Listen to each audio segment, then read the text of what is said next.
Sure, I'll go ahead. Yes, Rajesh, when you said if I can introduce Sridhar, I think it's a huge task to introduce him. But I don't want to go into, his academic excellence or, his achievements from the Vyavaharik Satta, the transactional world. But I would just say that he's a seeker like us. Um, but I do want to highlight a couple of his qualities which are really relevant to this journey. And the first one is we call him the connection guru because he has this supernatural capability to connect different principles of Gita. And you tell anything, and he'll come up with like three or four shlokas which connect to any concept. So that was the first one. And the second is he actually sings very, very beautifully. And it's not just the knowledge of ragam he has or the tune or the rhythm, but he understands the meaning. So the bhav behind the singing actually brings out the meaning. And he knows a number of these stotras by heart. Lalita Sahasranama, Bhaj Govindam, etc., etc. And he understands detailed meaning of each of the Lalita Sahasranama name that Devi has. So I let him do the talking, and hence welcome Sridhar to this small group of seekers who are very passionate about this journey. Over to you. Yeah, no, thank you so much. Uh, I first of all want to thank the group. It's I can already see it in the first. Can you hear me all right? Yeah, I can see it already that it's almost a blessing to get a group like this. When you come out of school and college to have a group like this, it's so. Firstly, thank you for the opportunity to speak with you, and secondly, thank you for getting together as a group. And it can only be that each of you are blessed in your own way to have connection after so many years, not just as schoolmates or classmates, but as in a spiritual path. So it's phenomenal, and thank you for doing it, and thank you more importantly for recording it and putting it. I'm one of your subscribers on the YouTube channel, so I either get, depending upon when you release it, on Tuesday or Wednesdays, I it pops up as one of my to-do lists, and on the evenings I sit and listen to it. I know in a couple of sessions back, Vidya Raman, if I'm saying that name correctly, said she played Pittu with Alpana when she was young. I get to play spiritual Pittu with Alpana pretty much every day, and we put those seven stones of heaven and we dismantle it. So if anyone thinks Alpana had a artificial haircut, it is not true. She's speaking to me and her hair is dropping off by the day. So that's what's going on there. So that's so much for and it's such a blessing. We are blessed, and across groups, we have groups in Singapore, we have groups in India, we have family groups, and to get to meet all of you at the same time is a real blessing. So thank you for that. So jumping straight in terms of introduction, I keep it extraordinarily brief. In one of these slides that I will try and present, I've listed down a list of people that uh, in the last 5+ years who have made a huge difference to my thinking. Everything that I say today, which makes sense, is thanks to all of them. The rest, you can just take it as part of my evolving understanding and the fact that I am a work in progress and somehow life will sort itself out. So I want to keep that introduction as brief as I could, but it's been a blessed 5+ years of the journey. Now, this whole idea of this discussion and talking to all of you came up when Alpana and I were chatting I think a month ago, and she said, "Finish, you've done your sort of sharing sessions." And what I like most about the group sharing is it's completely non-judgmental sharing, and there is so much to learn. Bhagavad Gita, Vedanta, it doesn't matter which shloka. It's meant to appeal to different people differently. We may be all the same Atman inside. We may or may not understand that fully, but each of these scriptures are meant to appeal to us very differently. A gross is different, a subtle is different. It has to appeal to us differently, and learning from each of these in each of your presentations is a real blessing. So when I heard that you're starting to read the Gita, and I'm very conscious that this group has got some extraordinarily advanced seekers, and a lot of some of you are starting off, some of you are in the middle. So I'll try and do my best to. I'm kind of the self-appointed propaganda secretary for Lord Krishna for Chapter 2. That's what I do, and whether he likes it or not, I keep doing it. And I wanted to start this off with a. Can I do a screen share if that's okay with everyone? It's much easier than speaking. Is that all right? Can you see it? I want to. No, Yeah, we can see it. I plagiarized Rajesh's screen no time, big time. So, yeah. I want to start off with this question, and this was a very interesting revelation that came to me not too long ago as to who the Bhagavad Gita was for. I mean, who to whom, what's going on here? What's the actual Bhagavad Gita? What's going on? And typically we see these pictures of Arjuna in front of Krishna with his hands folded and Krishna giving advice. And it slowly began to dawn that the Bhagavad Gita was not from Krishna to Arjuna at all. It was from the Supreme Self through Krishna to the individualized self. And that was just a mind blowing sort of understanding of how to read each shloka of the Bhagavad Gita, or for that matter, any scripture. It is the Supreme Self talking to himself. He just happens to have given us a piece to empower our bodies to conduct the prarabdha for this birth. But once I understood that, it was such, I got to sit back and say, people say witness consciousness, Brahman, Atman. It started to make a little bit more sense once and Sarvapriyanandaji says it beautifully in one of the speeches. He says, the person you think you are never gets free. You get free of that person. And you kind of do a manan on that for a long time and you realize, yes, now understanding the Gita, the way it's from the Supreme Self to the individual self rather than from Krishna to Arjuna. And therefore understanding each of the shlokas started to make that much more sense. I was very conscious that I was speaking to an extraordinarily smart bunch of engineers. So my last association with science was in 1985.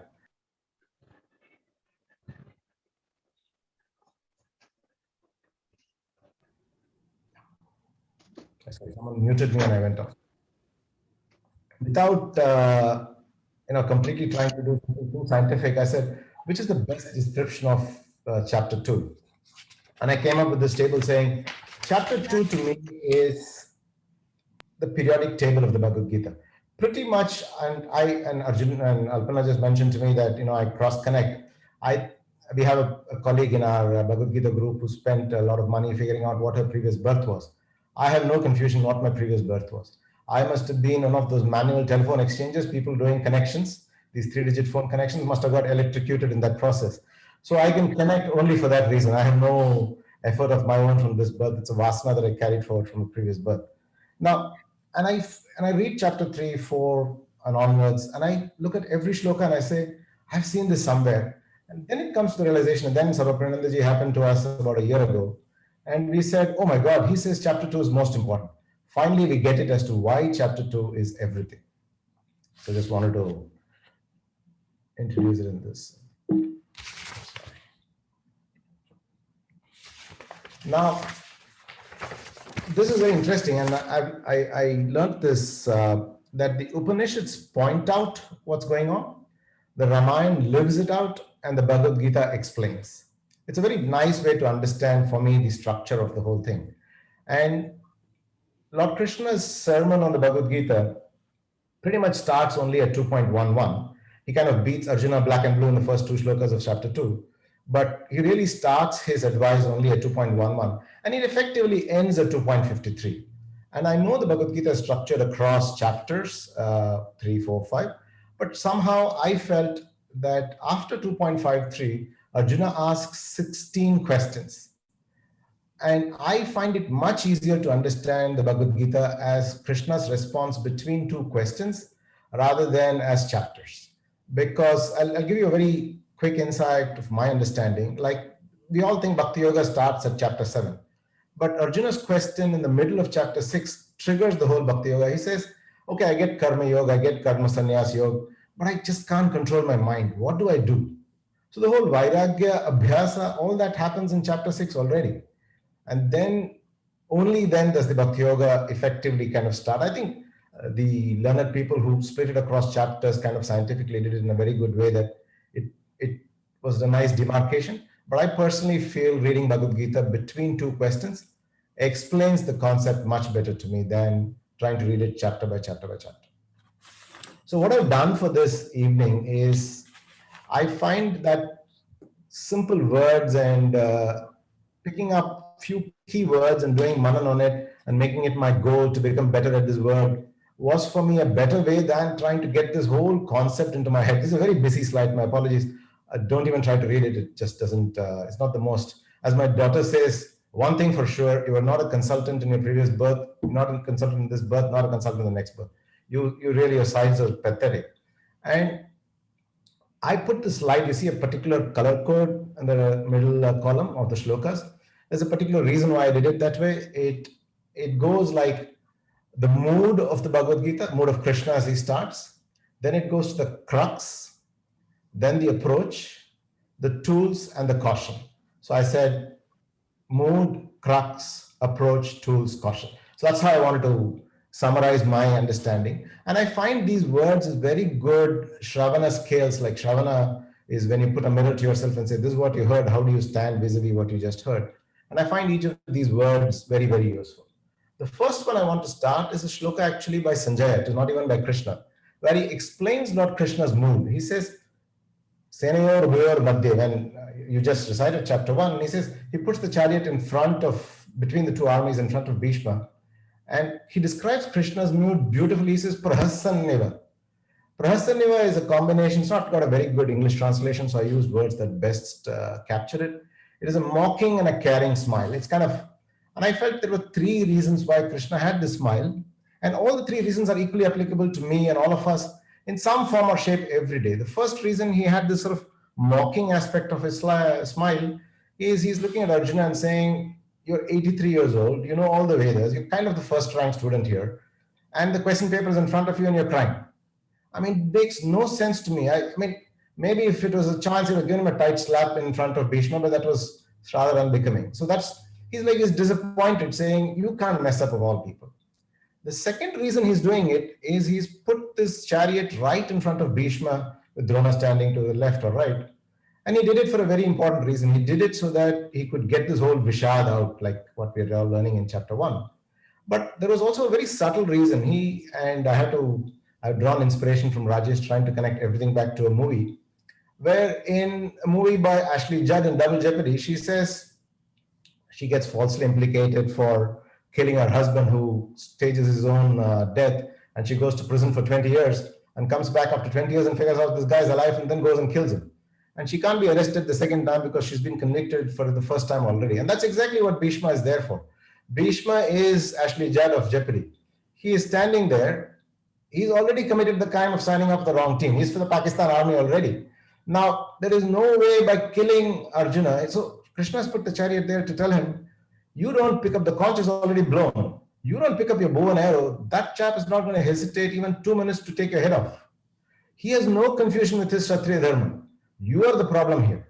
So pick up your bow and arrow and move. So that's the second aspect of why that was Prahasanneva, mockingly friendly. And the third reason is he says, you've gone on this complete verbal, you've given me a headache, the last 40 shlokas. I'm really got a splitting headache right now. But in 2.07, you did a semi-surrender. Okay, it's not the greatest surrender in the world, because once you surrender, you should listen to me and not drop your bow and arrow. But I'll take, because I don't want you continuing on this rant anymore. You've surrendered, let me start my advice to you. So he almost waited for Arjuna to do some version of surrender. So in it to us lies the essence. We evoke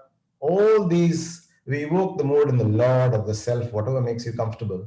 All these things, the Lord of the self is looking at us in a very mocking fashion, saying, what's going on with you? And he's got this caring, friendly smile, because we surrender at 9 to 9:30, we're in a puja room, or we say prayers, we surrender, otherwise we're not surrendering. So that's the second aspect, or the second phrase I want to highlight to you is Tattvadharshibihi. It comes in Shloka 2.16. Sarvapriyanandaji calls it the heart of the Bhagavad Gita. And Nasato Vidito Bhavo, of the real, it never ceases to exist. The unreal never existed. People who know the difference are the seers of the truth. That's the English translation of that particular shloka.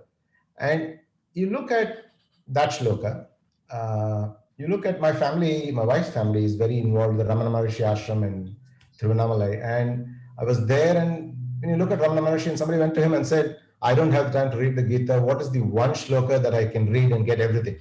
He says, read the 20th shloka of the 10th chapter, which is pretty much what 2.16 says. And then you go and you get introduced to Adi Shankaracharya, Nirvana Shatakam, Dakshinamurti Stotram, Pratasmarana Stotram. And it says, Tad Brahma Nishkala Maham Nacha Bhuta Sangha. I am this partless Brahman, Nishkala Brahman, and not the cluster of elements. And thanks to Alpana, I got introduced to Mandukya Upanishad. And the backstory to Mandukya is Lord Hanuman. None less than Lord Hanuman goes to Lord Rama and says, how do I get moksha? And Lord Rama says, go read the Mandukya.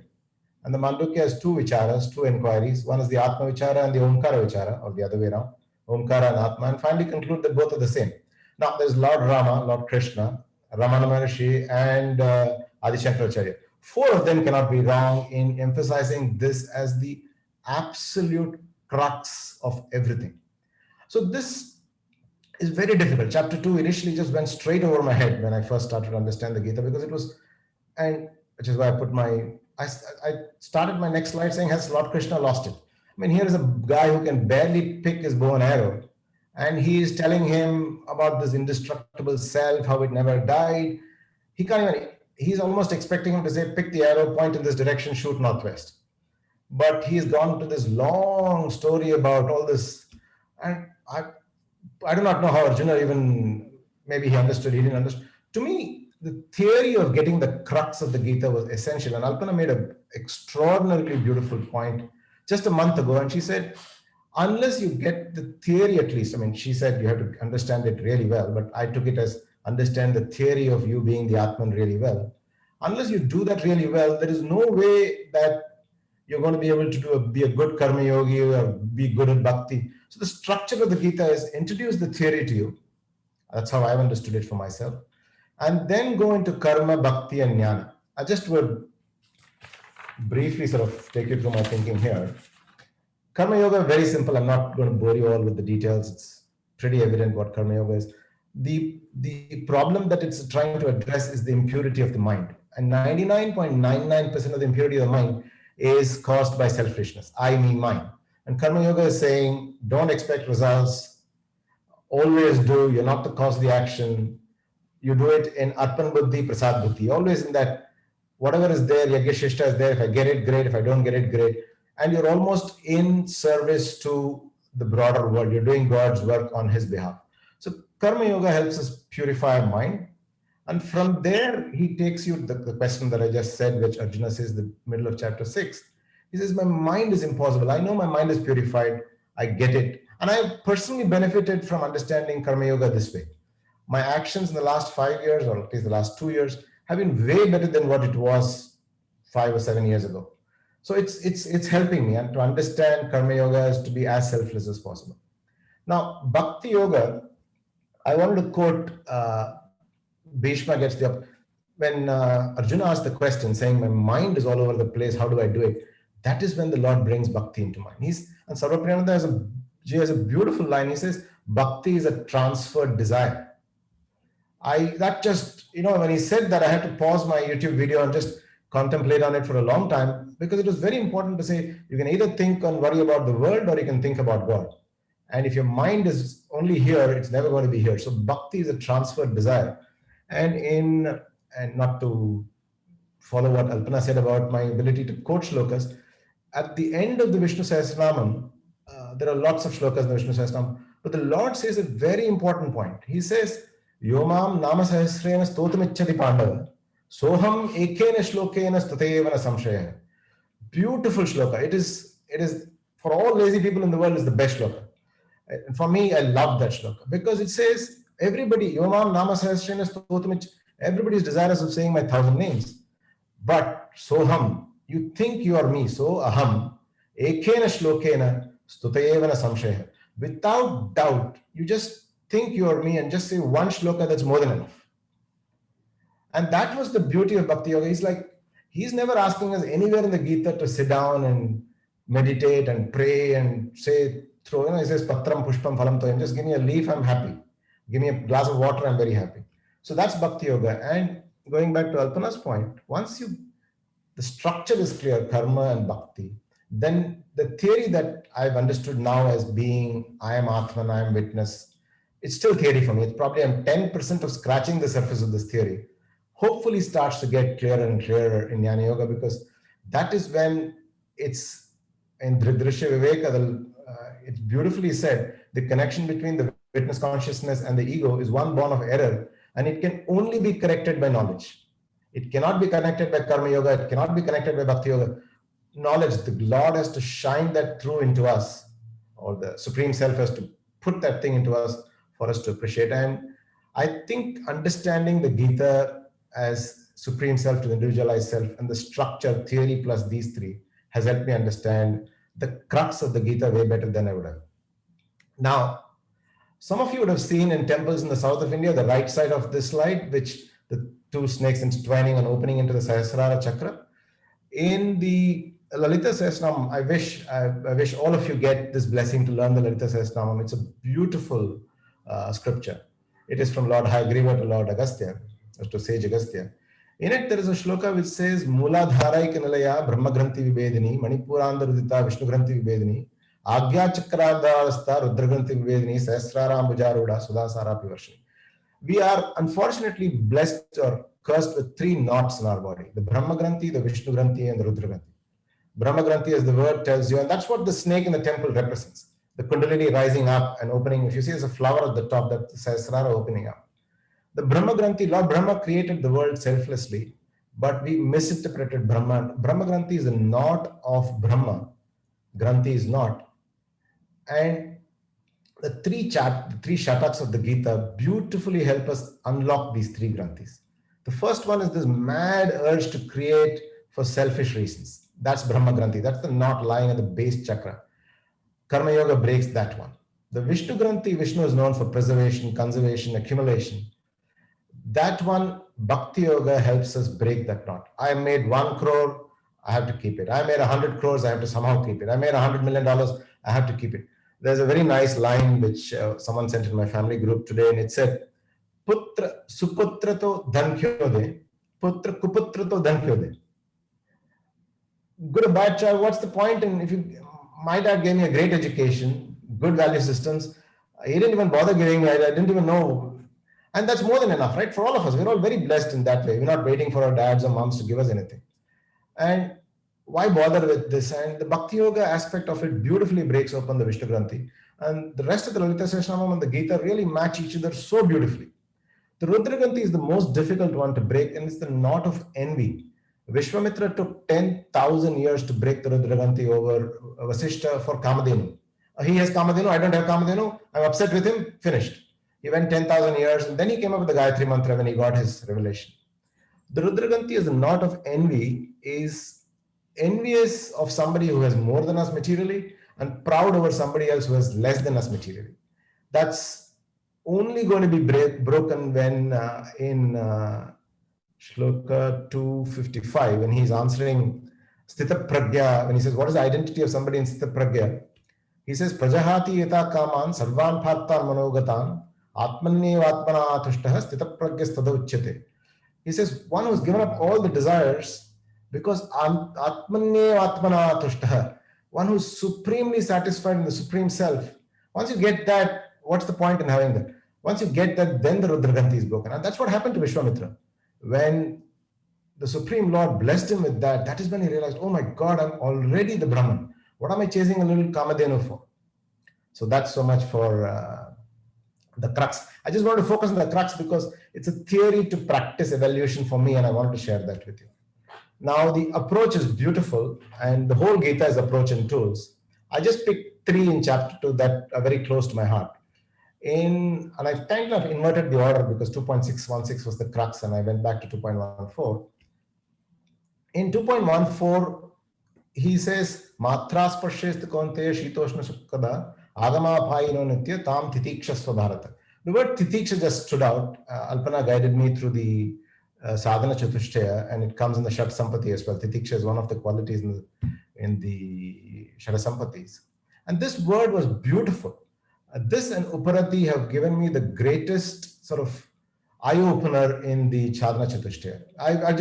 I've probably eaten Alpana's head 1,000 times, Alpana, that these two are the most important words for me in the whole journey. And it's a valuable word. He's talking to the individual self. The Supreme Self is talking to the individual self and saying, tolerate it. You've been given this body to cut the prarabdha, this body, just tolerate. And the Bhagavad Gita only defines connecting with the self or God only in 3 places. He talks of yoga only in 3 places in the Bhagavad Gita. The first in 248, he says, Samatvam yoga uchyate. Being equanimous is connecting with me. The second, he says in 2.50, he says, Yogam karmasu kaushalam. He's already defined what yoga is. Samatvam, being in equanimous is being connecting with me. And in 250, he says, being extremely adept at being equanimous is connecting with me, which is like, is not bold, italics, and underline the first point. And then he goes to the 23rd shloka of 6th chapter, and he says, Dukkha Sanyoga Viyoga. I'll translate in English, it's a huge mouthful. Disassociation from the association to affliction. I like why Sanskrit is much more simpler than English. And he's saying nothing else there. He's again saying titiksha, disassociation from the association to affliction. So he says there are only 3 ways to connect with me, but there's only one way to connect with me, which is titiksha, which was beautiful. And once I understood this one, there are events that have happened in the last 5-6 years. And the better times have been when I've been quite aware of this concept. The really bad times have been when I got involved and sucked in and gone into this morass of myself. So I have both in equal measure. I've not learned anything from this shloka, but I thought this is a very good approach for me to. The next one is 2.22, and Rajesh stole the thunder on this one many presentations ago, where he had this beautiful chart on Kathopanishad. I'm going to just read 2.22 if you don't mind. Vasamsi jirnani yatha vihaya navani grhnati naroparani tata sharaidani vihaya jirnani anyani samyati navani dehi. There are, I'll just go to Rajesh's slide. Sorry, Rajesh, I plagiarized it without your permission, but I gave you credit at the bottom. He's got a beautiful slide of how the subtle body flies away from the gross body. And he says it might not be human. And it is such, this, I know I stole this from somewhere, the slide, but I don't know where I stole it from. I couldn't give credit to the person correctly. This is one of the most beautiful understanding, because we define happiness in our Bhagavad Gita group as a fraction which says total number of desires fulfilled divided by total number of desires. So to take this equation to infinity, we just have to reduce the denominator as close to 0 as possible. It is a beautiful, this is a very simple chart. You can ignore the ego aspect in this chart. Everything receives information, the organs of knowledge information, send it to the mind sends it to intellect for approval. But very crucially, the mind records it into memory and the intellect records its decision into memory. You're building on vasanas, and then the action goes to karmendriyas, and they do whatever action they're supposed to do because they're just getting instructions. And this was so beautiful, and there comes my second movie reference. There is, some of you have seen this movie, Center for Women, by many years ago. Al Pacino won the Oscar for this movie. And that speech that he gives in the end is 2.22. He is, for Alpana's benefit, who's not seen a single movie, I'll go ahead and give a 3-second synopsis. He's a blind colonel who lost his eyesight in some military action. Now he's retired and he's trying to take his life. And here he is supporting a young kid in an ethics committee hearing who's going to be fired from the college for not snitching on 3 colleagues. And he goes on to give a speech, and it's a beautiful speech because he says to there's a big ethics committee hearing, and he's going as the guardian of this little child, of the little boy who's in college. And he says to everybody, and this boy refuses to give up his 3 friends who did that nasty thing on the school principal.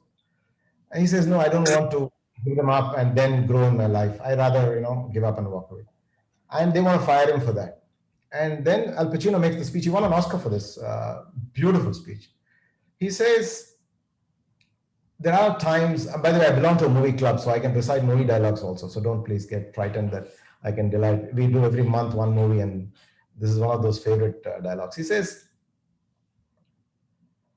there are times I could see, and I have seen, boys younger than these, their arms torn off and their legs ripped off. But there is no pathetic sight greater than the sight of an amputated spirit. And he looks at everybody and he says, you think you're sending the splendid foot soldier back home to Oregon with the tail between his legs, but you're executing his soul, he cries.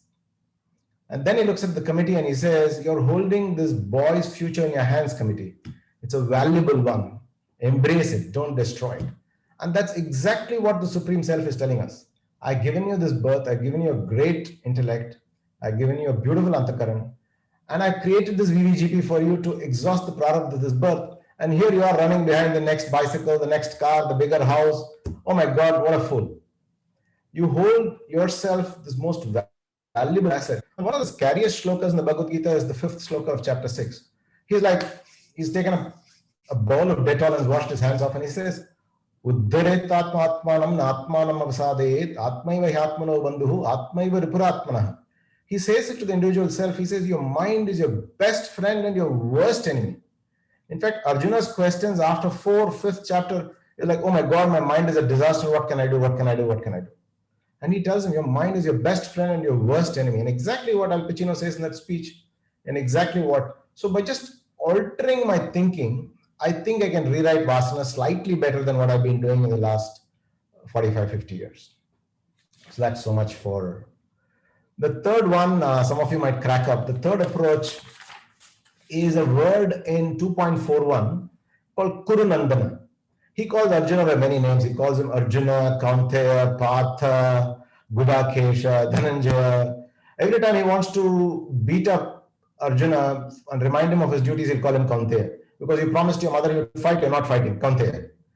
But he uses the word Kurunandana only 3 times. The beauty of Gita, and some of you will realize it over time, is the lesser number of times he uses the word, the greater its value. It is like price of gold, right? Less of it's available, the higher is the price. And Kurunandana only comes 3 times in the Bhagavad Gita, and all 3 are like Shoda intervals. They're like, oh my God, what is he saying here? There's such beautiful sort of intervals. The first one he says to Arjuna in 2.41, he says, Vyavasayatmika buddhi ekehe Kurunandana.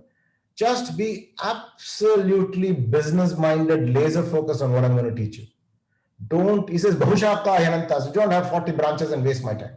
Just hold on to this thought, self-realization, karma, bhakti, jnana. Self-realization, karma, bhakti, jnana, self-realization. Just keep at it. That's the first time he calls him Kurunandana. The second time he calls him Kurunandana is, thankfully, is the cheat shloka of Bhagavad Gita for me. In 643, he says, 640, he calls him Kurunandana again, because in 642 he's given away the greatest. He says, you do your best. Whatever you do your best. I will, if for whatever reason you can't be self-realized this birth, I'll make you yoga brushed and take you to the next birth. So the provision of yoga brushed, which is I will carry forward all your good thinking, good deeds to the next birth, just like I will take over the lousy things. That is a beautiful, that he says to Arjuna, Arjuna, you should know this. He calls him Kurunandana again there. And the third time he calls him Kurunandana is the 13th shloka of the 14th chapter, where he explains what Sattva, Rajas, and Tamas, Alpana presented beautifully, Gunaguneshu Vartante, what it does to the individual self. And he says, Arjuna, if you don't get what each of these gunas doing to you, you can't expect the rest of these guys in this field to get it remotely. And the reason why I think this Kurunandana keeps appealing to me is I'm not Kurunandana remotely. But I know that I'm some version of Kurunandana. I may not be a Kurunandana with a capital K, but I'm Kurunandana with a very small K. I got great family, great education, wonderful life, great career. And Lord is looking at me and says, come on, if you don't get it, the guy under the bridge in Borivali near the airport in Bombay is not going to get it. No fault of his. He's got a Brat Parab. You don't get it, he's not going to get it either. So I think the approach, right, the reason I like this word Kurunandana is he's almost talking to us through Arjuna, saying, you are a Kurunandana yourself. So that's so much for the approach, which is Titiksha, Jirnani, and Kurunandana. Then I go to the tools. Beautiful tools he's given. Sridhar, sorry for interrupting. You have 15 more minutes, and last 5 minutes I want to keep it for questions. So 10 more minutes, please. Thank you. I'll try and finish it. Yeah. 2.47. If I say this shloka, Rajesh might even cut the call right now. There are 3 important concepts in this shloka. The first one is Mahaphaleshu Kadachana, that never chase the results of your action. Ma karma phala hetur bhu, which is don't think you caused the action or its results. So Alpana and I came up with this thing saying karma phala tyag. So we called it KPT1, KPT. And then Alpana came up with the second one saying you're not the doer. Kartapan tyag. That also unfortunately became KPT. So we didn't know what to do with it. So we call it KPT1 and KPT2. And I think 2.47, 24 by 7 is moksha already. You don't need any other shloka. If you can just throw away the rest of the Bhagavad Gita, this one shloka is more than enough. And Alpana knows I connect everything. The reason why this is so vital is at the absolute crescendo of Bhakti Yoga, you would think he was going to tell you, oh, sit in a room and pray. No, he says in shloka 12 of chapter 12, he says, Karma phala tyagat shantirantaram. He says that is the one that's going to give you the greatest devotion and the greatest peace. He says karma phala tyagat, denouncing the fruits of action, renouncing even that is your greatest form of devotion to me. He's not saying, say the shloka, say that prayer, nothing. So that's the first tool. The second one is in shloka 245. It is one of my absolute favorite shlokas. I say this to everyone or to every shloka. But 2.45, he says,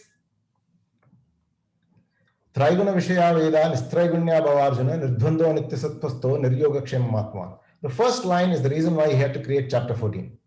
The second line has got two words, Nityasatvastaha, Niryogakshema. Shankaracharya calls Nityasatvastaha as Nityasat Avastaha, always situated in the self. I have cheated a bit and I've changed it to Nitya Sattva Astaha. I'll try to be in as much of a Sattva response mode as I can. So for now, because I'm still in theory and evolving right through this 3 shataks. And the second one is Niryogakshemam. And unfortunately, this word Yogakshemam is very badly quoted and misinterpreted everywhere. LIC even has it in its logo in India. And there is a shloka in 9.22 where he says, Ananyas chintayanto mahijana paryupaste, tesha nityabhiktanam yogakshemam vahamyam. That to me is a shloka that is a checklist for the Supreme Self in the universe. It is not for us to say, oh, he's going to give me yogakshemam, let me relax. He's already said in 2.45 to Arjuna, Niryogakshemam atmavan. Don't expect me to bring anything to you. Have faith in the universe will deliver. And this has been a very good learning for me in my journey. Have faith, do what you can to the best of your ability. Of course, you're going to fail, but have faith in the process. The next shloka that really stands out for me is the first question of Arjuna. Many people say Arjuna as a person is evolving over 18 chapters. I kind of think otherwise. 2.54, he says, Sthita pragyasya ka bhasha, samadhistasya keshava, sthitadir kim prabhasheta, vrajeta kim. He is like kimasita vrajeta kim. The second line has got 3 kims, and we joke in the other family group that this is North Korean dictator's favorite line of the Bhagavad Gita. He's got his name 3 times. But why did Arjuna come up with Sthita Pragya, Samadhistasya, and Sthitadihi? These are impossible words. The guy can't even look straight. How did he manage to come up with 3 of the most beautiful words? Sthita Pragya didn't come from Krishna, it came from Arjuna. And all of us are in some form or shape blessed. I was given the Lalita Sahasranamam, literally they knocked my head 3 days in a row saying, read it, read it, read it. First day ignored, second day ignored. So just like Arjuna is given this word, all of us are given this group, this blessing, shlokas, family, money, God knows whatever, great friends. And I feel that understanding the beauty of this shloka tells us what we might be given if we are on the right path in terms of thought and action. The last one is a very scary shloka, 2.60. I want to quote, I just read it very, very recently as I was preparing for this presentation. In Viveka Chudamani, Adi Shankaracharya says, the bee, the deer, the elephant, the whatever, they only have 1 sense and they succumb and they lose their lives. He says, you guys have 5 senses. You're totally messed up. You can get carried away in 3 seconds away from you and you'll be like done. So this is a very, very, this 2.60 and 6.05 really give me the fright in Bhagavad Gita. Every time I read them, I'm like, oh my God, I don't think I'm qualified to read the Gita. And he says, and Vishwamitra, the Menaka story where even Vishwamitra got carried away by Menaka's beauty. And he says, be very careful, even those endowed with discrimination can be taken away by the mind. So be extraordinarily, we have a very nice line in our Bhagavad Gita class where they say, Sadhana sadhana. So I keep saying this to myself, 2.60, 6.05, because that's helped me at least stay close to the median. And Alpana put it beautifully for me in one of the sessions that we had. She says, don't beat yourself up that you're not self-realized already. But as long as your frequency, intensity, and recovery is better every passing day, that's good enough for you. So with that, I don't want, So the takeaways from me was, who's the Bhagavad Gita from to whom? It's from the Supreme Self to the individual self. KPT1 and KPT2. I've highlighted 2 words, Parasparam and Shreya, and I want all of you to just reflect on it. As you go through this journey, these 2 words would be, to me, revealed a lot, but I don't want to take your time. I'll just leave these 2 words for you. And I want to conclude this. I have another couple of minutes, Rajesh? Yeah, 2 more minutes. Yeah, perfect. I want to conclude this with a song where, this is Gita Shloka 6.131415. And it corresponds very closely. We're part of a Lord Muruga Tirupukar group, which is a hymn of 1300 verses sung in praise of Lord Muruga. And I want to sing this song, just 2 lines. I'm not going to sing the whole song, don't worry. To pray for all of you to be in this journey, to be self-realized sooner rather than later. I mean, self-realized or yoga brushed or whatever you want to call it. I just I want Lord to bless you with this. So allow me to just say these 2 lines. And it says, I too would like to have my eyes half closed in trance, breath held in suspension, while the radiant effulgence induces my soul to merge with Shiva. Shiva is the supreme Brahman, and to remain in that state of sublime silence as long as I wish.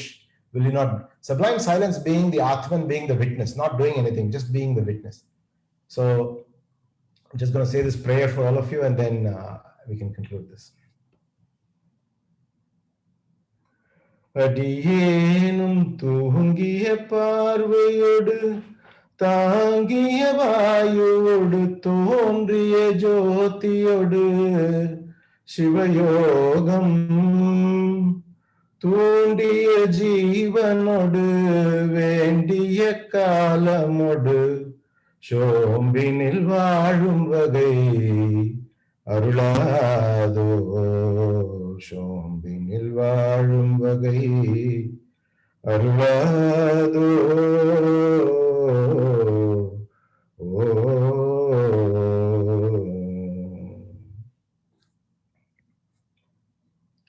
Thank you. Sridhar, thank you so much. That was really amazing. Just want to open it up for the group to ask you any clarification questions. You covered a lot. You probably give us a good overview of what we can expect as a group when we go through chapter 2 together now. I'm pretty sure that for many of us who have not gone through chapter 2, some of these words would probably be just words at this point of time, but that's fine, because it's kind of a precursor to what is going to get in the next couple of GD sessions that we're going to have. So with that, folks, any questions for Sridhar? You want to clarify any concepts with him? Ask him anything. I'm going to take cover under the Shamla clause where she said in one of the sessions, I'm thankful that Alpana and Rajesh are here. So all questions they will answer. So I'll just take it.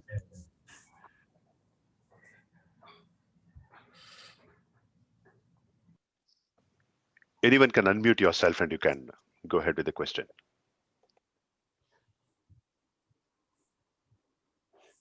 Sridhar, this is Kishore. I really thank you for your presentation. This was wonderful.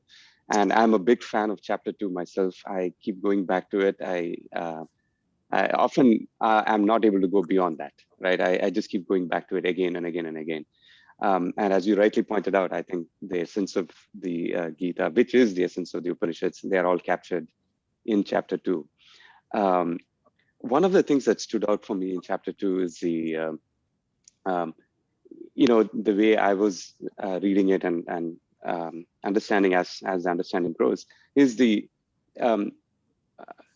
urge, is Krishna urging us to think from the intellect, act from the intellect, and not to just go with the emotional mind, right? So in terms of all our actions, as the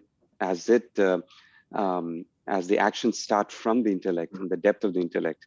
Did you also see it that way? Do you any comments on that? Did you hear that especially in the initial slokas of where he introduces Karma Yoga, and then when he goes on to Sthita Prajna, where talks about how Sthita Prajna, person with that stable wisdom, acts and does things in the world. Did you also see that? Beautiful point, Kishore. I totally get it. And I recently am reading a book by a professor in neuroscience, the University of San Diego. He's apparently in to get the next Nobel Prize. His name is Vilayanur S. Ramachandran. And he talks of a beautiful point. He says the difference between human and an animal is react versus respond.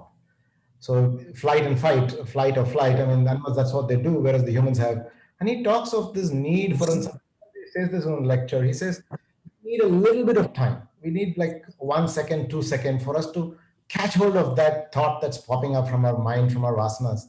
And the neuroscience world apparently explains it very nicely. It says, the neocortex that we're blessed with. I'm not a doctor or scientist, so bear with me as I stumble through this.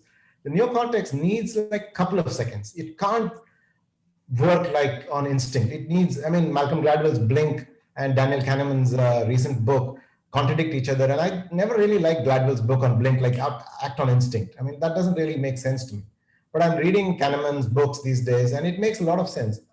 And the neocortex needs, and it really, the whole Bhagavad Gita, and what, as you very beautifully point out, Krishna is saying, take your time, take that extra second, take that extra 2 minutes, allow your intellect to function, and don't just do senses, mind, the karmendriya, senses, mind. That is, you're no different to an animal. I'll just give you a birth as an animal the next time. So I totally see where you're coming from. Thank you.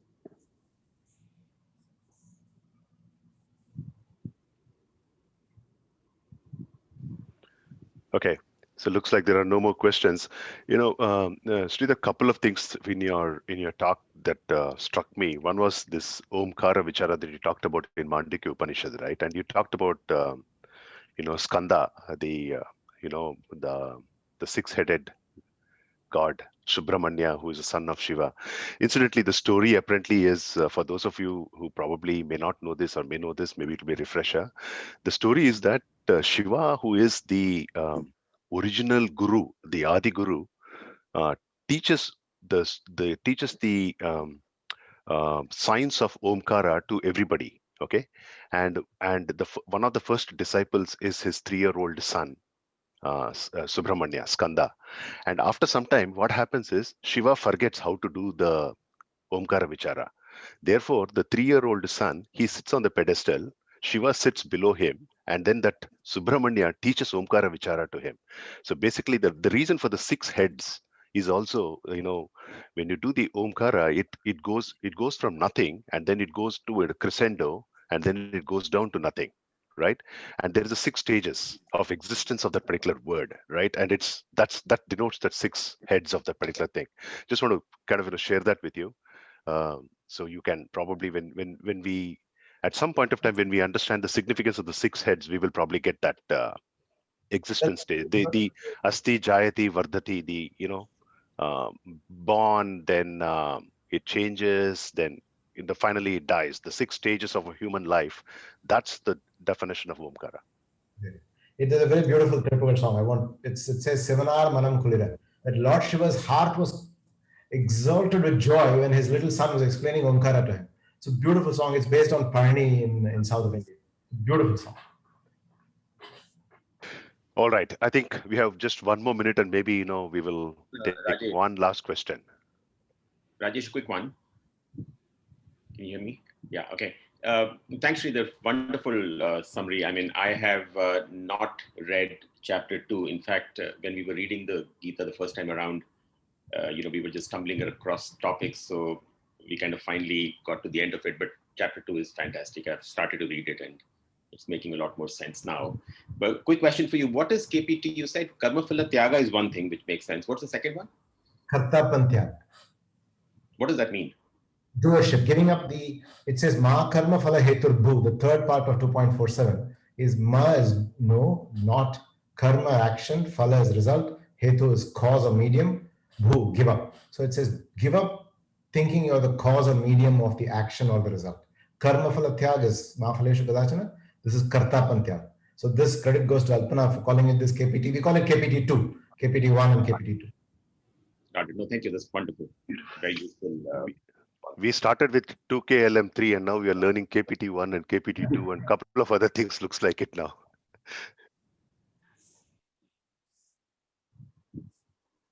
Perfect. Thank you very much for the time. And I learned a lot preparing for this. So I have to thank you all for this opportunity. Thank you. Thank you, Sridhar. Thank you so much. Thank you. Thank you so much, Sridhar. It was really very nice, very well presented. And your sense of humor is, the other thing which is so amazing. I was rolling.